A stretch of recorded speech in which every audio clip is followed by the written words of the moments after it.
उर्दन में ईरान के ballistic missile हमलों में 2 अमरीकी फ़ौजी हलाक और मुतादिद ज़ख्मी हो गए। अमरीकी फ़ौज ने एतराफ़ कर लिया। सेंटकॉम के बयान में कहा कि उर्दन में अमरीकी सेंट्रल कमांड और उसके इत्तेहादी दस्ते ईरानी बैलिस्टिक मिसाइलों और ड्रोन हमलों का निशाना बने। 4 अमरीकी फ़ौजियों को तिब्बी इमदाद के लिए उर्दन के अस्पतालों में मुंतकिल किया गया था। ईरानी फ़ौज के अमरीकी बहरी जहाज़ पर क्रूज़ मिसाइल से हमले, सऊदी अरब, कुवैत और बहरीन पर भी मिसाइल दाग दिए। बहरीन में अमरीकी ड्रोन्स का डिपो और मसनूई जहानत का मरकज़ निशाना बनाने का दावा। कुवैती वज़ारत दिफा ने कहा कि मुतादिद ईरानी बैलिस्टिक मिसाइलों और ड्रोन्स को फ़ज़ा में ही तबाह कर दिया गया।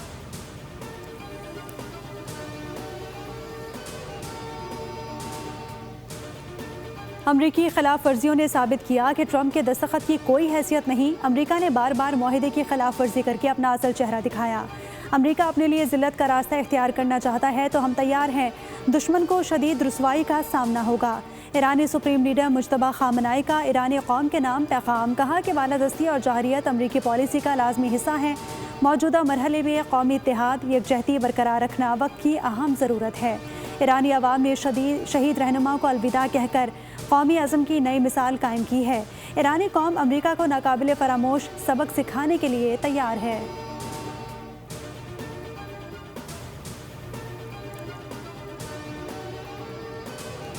अमरीकी फ़ौज की ईरान पर शदीद बमबारी जारी। मुख्तलिफ शहरों में धमाके, मज़ीद 3 अफराद शहीद हो गए। ईरानी वज़ारत सेहत के मुताबिक 6 जुलाई से अब तक अमरीकी हमलों में 50 ईरानी शहीद और 500 से ज़ायद ज़ख्मी हुए। अमरीकी सेंटकॉम के मुताबिक हमलों में फ़ौजी लॉजिस्टिक्स के बुनियादी ढांचे, ज़ेर ज़मीन हथियारों के ज़खायर और बहरी सलाहियतों को निशाना बनाया गया। यज़्द शहर धमाकों से गूंज उठा। अहवाज़, लार, बंदर अब्बास, सिरिक, जज़ीरा क़शम और उमीदिया में भी शदीद बमबारी हुई। ईरानी मीडिया के मुताबिक हमलों में ईरान के शहर जस्क में बिजली तंसीबात, डिसैलिनेशन प्लांट को निशाना बनाया गया। 3 पुल और अहम सुरंगें भी निशाना बनी। सूबे में मुतादिद शाहराहें और राब्ता सड़कें बंद कर दी गईं।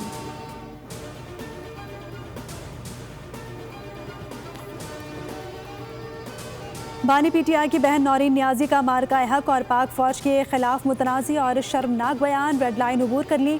यूट्यूब इंटरव्यू में इल्ज़ाम लगाया कि मार्का हक अफवाज पाकिस्तान और मोदी का गठजोड़ था। मोदी के साथ मिलकर ड्रामा किया गया। मोदी चाहता तो 2 मिनट में उन्हें फिक्स कर देता। वो इसलिए रुका कि इजराइल उनके पीछे था। भारत ने इजराइल के कहने पर पाकिस्तान पर हमला करने से गुरेज किया क्योंकि पाकिस्तान इजराइल को तस्लीम करने जा रहा था। दुबई तस्लीम कर चुका था। अगला नंबर पाकिस्तान का था। सारा ड्रामा पाक फौज को इज्जत दिलाने के लिए किया गया। National cyber crime investigation agency ने नौरीन नियाजी को तलबी का नोटिस जारी कर दिया। 20 जुलाई को इस्लामाबाद में तलब कर लिया गया।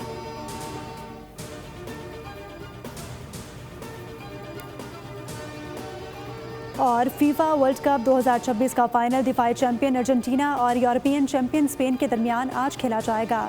न्यू जर्सी स्टेडियम में हतमी टाकरा पाकिस्तानी वक्त के मुताबिक रात 12 बजे शुरू होगा।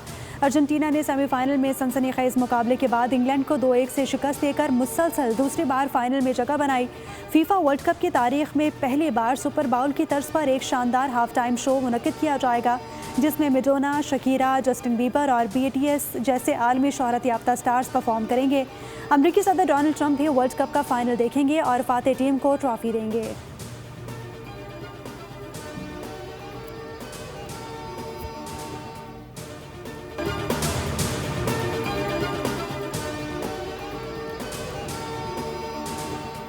वज़ीर-ए-आज़म शहबाज शरीफ की मरी में नवाज शरीफ, इसहाक डार और मरीम नवाज के साथ बैठक। मुल्क की मजमूई सियासी और मौशी सूरत हाल पर तफसीली तबादला ख्याल। आज़ाद कश्मीर की मौजूदा सूरत हाल और इलेक्शन की हिकमत अमली पर मुशावरत। नवाज शरीफ के मीरपुर आज़ाद कश्मीर के जलसे के इंतखाबात का भी जायजा लिया। वज़ीर-ए-आज़म ने पेट्रोलियम मसनूआत की कीमतों में हालिया इजाफे की वजूहात से आगाह किया। इसहाक डार ने ईरान अमरीका बढ़ती कशीदगी के तनाजुर में पाकिस्तान की सालिसी कोशिशों पर ब्रीफिंग दी।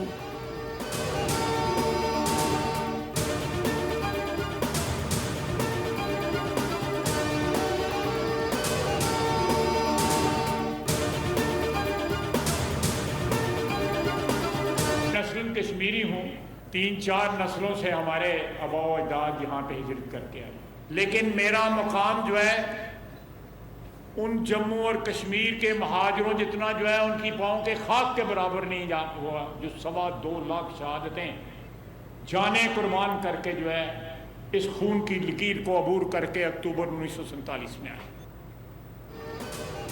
मैं कश्मीरी हूँ, मेरे आबाओ अजदाद की 3 नस्लों का ताल्लुक कश्मीर से है। कुछ इलाकों का नाम लिया तो मुझे फिर गालियां दी जाएंगी। कुछ लोग ऐसे हैं जिनकी उंगली से कश्मीर के लिए कभी खून भी नहीं निकला। ख्वाजा आसिफ का रावलाकोट से मुतालिक बयान पर मोहतात अंदाज में तबसरा। सियालकोट में जलसे से खिताब में कहा कि कश्मीर के मामले पर हम सब एक हैं। कश्मीरी मुहाजिरीन की कदर कीमत बहुत ज़्यादा है। लंदन में बैठे कश्मीरी नफाक के बीज ना बोएं। ऐसे लोगों को पैसा ना दें जो फ़ौज के खिलाफ बोलते हैं।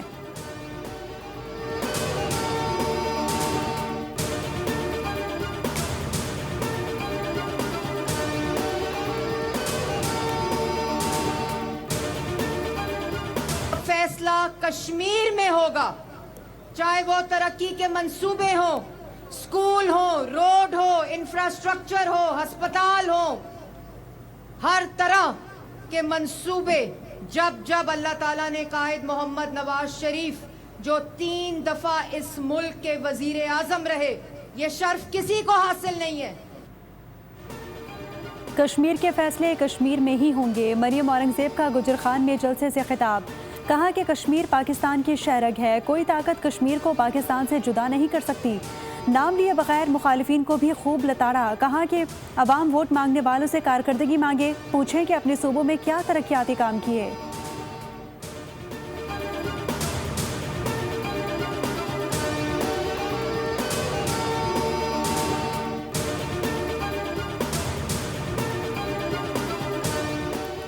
हुकूमत बलूचिस्तान और धरना कमेटी के दरमियान मुज़ाकरात कामयाब। शहदाए ज़ियारत के लवाहिकीन से तहरीरी मुआहिदा तय पा गया।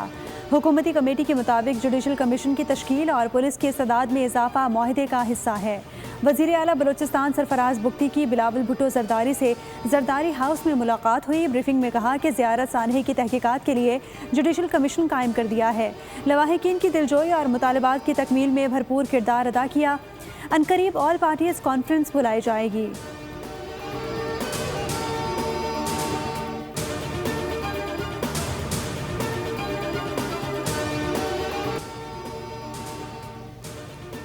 अमरीकी खिलाफ वर्जियों ने साबित किया कि ट्रंप के दस्तखत की कोई हैसियत नहीं। अमरीका ने बार बार मुआहिदे की खिलाफ वर्जी करके अपना असल चेहरा दिखाया। अमरीका अपने लिए जिल्लत का रास्ता इख्तियार करना चाहता है तो हम तैयार हैं। दुश्मन को शदीद रुसवाई का सामना होगा। ईरानी सुप्रीम लीडर मुज्तबा खामनाई का ईरानी कौम के नाम पैगाम। कहा कि बालादस्ती और जहरियत अमरीकी पॉलिसी का लाजमी हिस्सा है। मौजूदा मरहले में कौमी इत्तेहाद यकजहती बरकरार रखना वक्त की अहम ज़रूरत है। ईरानी अवाम ने शहीद रहनुमा को अलविदा कहकर कौमी अज़म की नई मिसाल कायम की है। ईरानी कौम अमरीका को नाकाबिले फरामोश सबक सिखाने के लिए तैयार है।